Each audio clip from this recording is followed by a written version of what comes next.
Добрый день, дорогие друзья.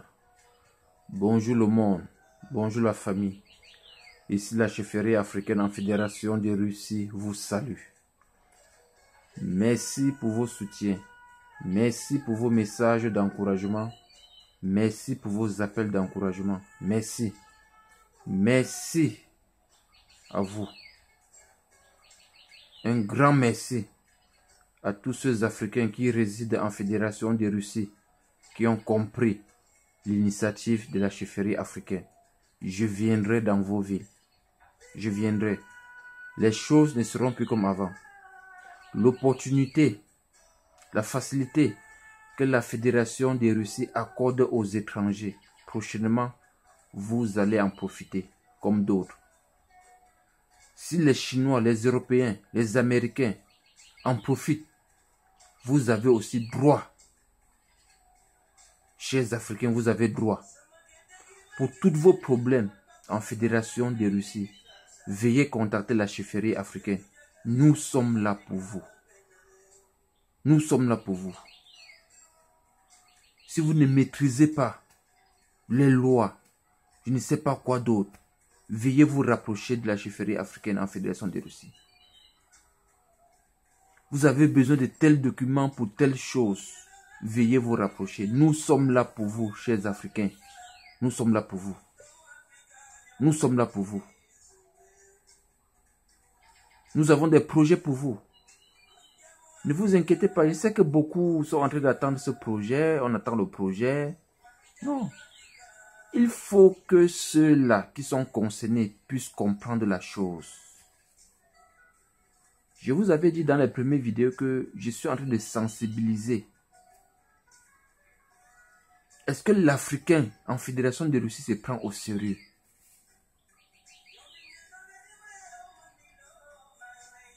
C'est autant de questions.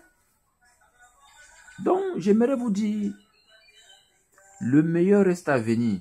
C'est le slogan de la chefferie africaine en Fédération de Russie. Les choses ne seront plus comme avant. Les Africains souffrent dans tous les domaines en Fédération de Russie. Vous n'avez pas de société en Russie.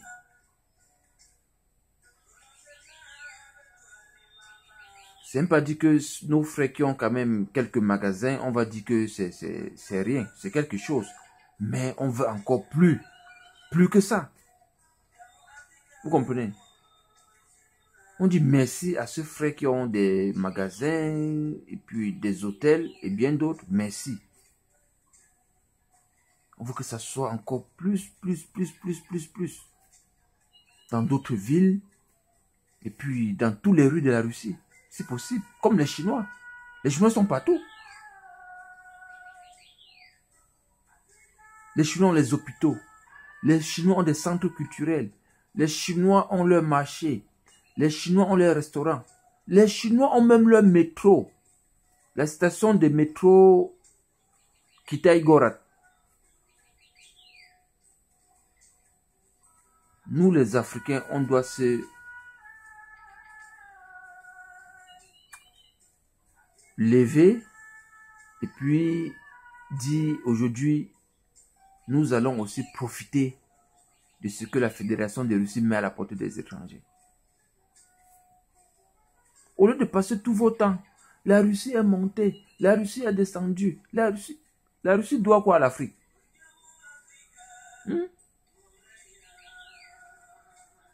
Les Russes doivent aux Africains? Bon, peut-être moi je ne sais pas. Donc, aujourd'hui, j'ai suivi un témoignage d'un papa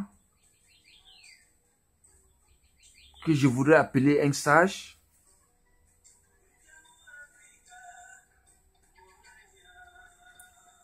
Et j'aimerais partager son témoignage ensemble avec vous. Pour que ceux-là qui peuvent en tirer des leçons, et ceux-là qui voient le mal partout, ils vont toujours continuer, c'est leur droit. Écoutons le papa. Des gens cotisent 3 000, 4 000 euros pour aller se faire massacrer dans le désert. Attends, moi je ne peux pas pleurer pour de telles personnes. Hein? 3 000, 4 000 euros, tu ne peux pas entreprendre quelque chose chez toi? Quel est ce rêve hypothétique? Hein? Ils vont là-bas pour ramasser des tomates, ils vont là-bas pour ramasser des olives en Italie, la mafia les prend, on leur prend la moitié de tout ce qu'ils gagnent comme salaire, ils dorment sous des cartons, mais ils préfèrent ça à l'Afrique. Et vous voulez les encourager? Est-ce que ce n'est pas le moment que les Alpha Blondy et autres conscientisent des Africains pour dire aux jeunes Africains, regardez-nous, on s'est battu ici et voici ce à quoi on est parvenu. Ah non, non, non, vous sortez, vous insultez. Alors, les présidents des républiques des pays africains, ils doivent aller s'asseoir aux frontières avec leur fusil pour dire, allez, personne ne sort ici. Mais attendez, arrêtez, arrêtez, arrêtez. Hein? Les chefs d'État, les ceci, les ceci. Est-ce que dans les pays européens, tout le monde a du travail? Tout le monde a du travail? Mais non. Mais chacun se bat dans un secteur. Et c'est la synergie de toutes ces batailles qui va faire que l'Afrique va émerger. Ce n'est pas en allant en Europe et puis on les défend. Je suis désolé. Moi, je ne prends pas part à des bêtises comme ça. Si les Africains ne veulent pas prendre les choses au sérieux et ils en sont à aboyer, mais aboyer, la caravane du monde passe. Vous n'avez pas fini avec vos bêtises sur le CFA et que vous passez à l'histoire d'esclaves. En Mauritanie, on vend les gens jusqu'à demain. Vous ne le savez pas? L'esclavage existe en Mauritanie. Vous ne le savez pas? L'esclavage n'est pas fini dans le monde. Quand on dit qu'en Mauritanie, l'esclavage est fini officiellement, moi je suis allé en Mauritanie, tous les Mauritaniens blancs ont des esclaves qui préparent la nourriture, qui lavent leurs mains pour qu'ils mangent. Vous ne parlez pas de ces choses-là. Qu'est-ce que c'est que ces bêtises? Vous parlez du CFA. Mais que quelqu'un soit pauvre ou qu'il soit riche, que ce soit en CFA, en dollars ou en yens, il est pauvre. Mais si quelqu'un est riche, que ce soit en yens ou en dollars, il est riche. Donc ce n'est pas un problème de monnaie. Le problème, je vous dis, il faut que les Africains prennent conscience. D'abord, il faut qu'on prenne conscience sur la corruption. Il y a corrupteur, il y a corrompu. Tous les Africains, quand ils vont pour chercher un papier, ils sont prêts à donner de l'argent. Des fois, on ne leur demande même pas. C'est devenu leur manière de vivre. Après, on dit que les gens sont corrompus. Bon, eux aussi, bon, quand ça les encourage, ils prennent.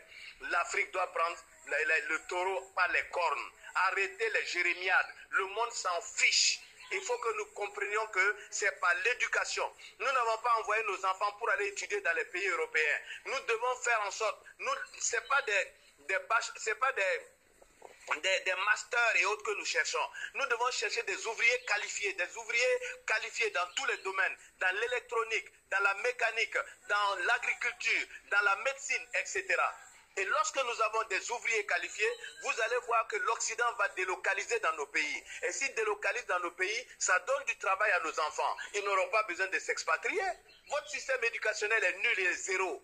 Alors vous êtes là, vous voulez avoir les diplômes comme eux. On n'est pas au même stade. On n'est pas au même stade. Nous avons besoin d'ouvriers qualifiés. Regardez la Malaisie. La Malaisie, à l'époque, ils ont tellement eu d'ouvriers qualifiés que les Japonais ont délocalisé toutes leurs usines chez eux. Aujourd'hui, la Chine a tellement d'ouvriers qualifiés que les Européens ont tout délocalisé. Donc, ça fait le transfert de connaissances. Ça fait le transfert de technologie. Le transfert de technologie ne se fait pas en envoyant nos enfants étudier là-bas. Le transfert de technologie se fait parce que nous créons les conditions pour qu'ils viennent avec leur technologie et elles demeurent chez nous. Voilà ce que nous devons faire. Mais nos enfants des analphabètes, ils prennent tous le désert, ils s'en vont faire quoi là-bas? Ils n'ont qu'à cultiver, ils n'ont qu'à faire de l'élevage, ils ont tout à faire ici. Quand on parle du chômage en Europe, ce sont des gens qui ont des diplômes qui ne trouvent pas du travail. Ici, chez nous, les gens n'ont pas de diplôme. Donc, ils peuvent aller dans les campagnes. Mais il y a l'exode rural. On amène tout le monde dans les capitales. Et maintenant, après, on se plaint, on dit à des chômeurs. Alors, vous faites une chose et son contraire. Pendant que vous nous dites que d'ici les années 2050, l'Afrique aura de la population et que c'est un trésor en termes d'économie. Mais pendant ce temps, c'est cette population qui est en train d'aller mourir dans les déserts. C'est cette population qui est en train d'aller mourir dans les mers. Qu'est-ce que vous voulez en faire? Ce n'est pas une population inutile, une population qui ne sait rien faire, dont on a besoin. Ce n'est pas elle qui va faire que l'économie va avancer. Arrêtez ces bêtises. Oui, chers frères, la famille, nous avons écouté le papa et comme je vous le dis toujours, les Russes ne viendront jamais vous dire faites ceci, faites ceci. À nous les Africains que nous sommes en Fédération de Russie. Quand nous allons entreprendre ils vont soutenir le projet. Comme ils sont en train de soutenir l'initiative de la chefferie africaine. Vous comprenez? Le meilleur reste à venir. Le meilleur reste à venir. N'oubliez pas le numéro WhatsApp qui est le +7 929 60 66 69 5. Ma page Facebook Lonchi la relève. YouTube chefferie africaine en Fédération de Russie. Twitter chefferie africaine en Fédération de Russie. Et bien d'autres. Ici, je vous remercie encore grandement pour vos soutiens, pour vos témoignages, pour vos encouragements. Pour tous ceux-là qui m'appellent dans d'autres villes, je viendrai. Et pour tous ceux-là qui m'appellent aussi pour demander les lettres d'invitation, je vous ai dit, allez payer les tickets des matchs. Et vous allez venir en Fédération de Russie sans visa. Vous comprenez? Et vous aurez droit au transport public gratuit. Si vous venez avec un visa touristique, vous allez payer les transports publics. Vous allez encore dépenser plein d'argent. Donc, c'est mieux d'aller payer les tickets de match. Et vous venez gratuitement en Russie. Et vous visitez le pays. Les opérateurs économiques africains. Vos enfants ont besoin de vous ici en Fédération de Russie. On vous attend.